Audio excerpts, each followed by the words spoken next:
રાજકોટમાંથી શેરબજારના મોટા કૌભાંડનો પર્દાફાશ થયો છે। જી હા, ભક્તિનગર પાસે સનફ્લાવર બ્રોકિંગ નામની પેઢીમાં ચાલતું હતું આ કૌભાંડ। નક્કી કરેલી કંપનીના 10 રૂપિયાની કિંમતના શેરને 100 રૂપિયા સુધી લઈ જવાનું આ કૌભાંડ આચરવામાં આવતું હતું। સુરત, વડોદરા, અમદાવાદમાં સેબીએ દરોડા પાડ્યા। સેબીએ તપાસ કરતા કૌભાંડના તાર રાજકોટ સુધી પહોંચ્યા।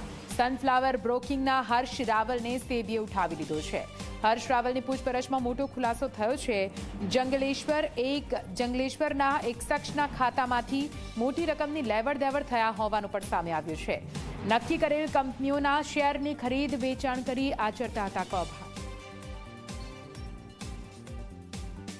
શેર બજારમાં ટિપ્સના નામે ચાલતા સટ્ટા બાબતે સેબી છે તેના દ્વારા તપાસ છે તે ગુજરાતમાં કરવામાં આવી હતી, જેમાં અમદાવાદ, વડોદરા બાદ રાજકોટનું કનેક્શન છે તે ખુલ્યું છે। હું તમને દ્રશ્યો બતાવવાનો પ્રયાસ કરીશ કે જે રાજકોટના ભક્તિનગર સર્કલ પાસે આવેલું જે આ સનફ્લાવર બ્રોકિંગ નામની જે આ પેઢી છે કે જેમાં ઇક્વિટી, કોમોડિટી, ડિપોઝિટરી, કરન્સી નામના જે વ્યવહારો છે તે થતા હતા। આ પેઢી છે તેના દ્વારા જે અમુક જે કંપની હોય છે કે જેના 10 રૂપિયાના જે શેર હોય છે તે 100 રૂપિયાની કિંમત સુધી લઈ જવાનું કૌભાંડ છે તે આચરવામાં આવ્યું હતું। સેબી દ્વારા વોચ ગોઠવવામાં આવી હતી। આ સમગ્ર ઘટનાની જાણ સેબીને થતા સેબી દ્વારા વડોદરા, સુરત અને અમદાવાદમાં દરોડા પાડવામાં આવ્યા હતા, જેમાં રાજકોટની લિંક હોવાનું સામે આવ્યું હતું। રાજકોટની લિંક નીકળતા જે સનફ્લાવર બ્રોકિંગ નામની જે પેઢી ચલાવનાર હર્ષ રાવલ નામનો જે વ્યક્તિ છે અને તેના જે મામા છે તેની સેબી દ્વારા અત્યારે અટકાયત કરવામાં આવી છે, તેની પૂછપરછ છે તે કરવામાં આવી છે। સૌથી મહત્વની વાત એ છે કે આ જે સનફ્લાવર બ્રોકિંગ નામની જે પેઢી છે તેમાં જે કરોડો રૂપિયાના વ્યવહાર છે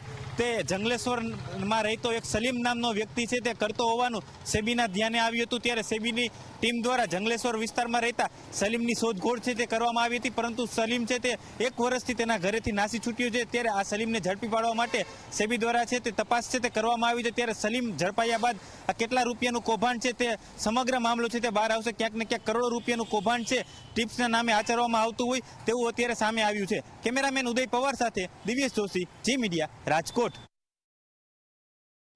પમ્પ એન્ડ ડમ્પમાં એવું થતું હોય કે સૌથી પહેલાં કોઈ એક માલદાર વ્યક્તિ હોય એ પેની સ્ટોક અથવા તો માઇક્રો કેપ સ્ટોક હોય જેની કિંમત 2 કે 5 રૂપિયાની હોય એવા કરોડોની સંખ્યામાં શેર ખરીદી લે। ત્યારબાદ પોતાની આસપાસના જે અન્ય રોકાણકારો હોય તેને એ શેરમાં નાણાં રોકવા માટે લલચાવે।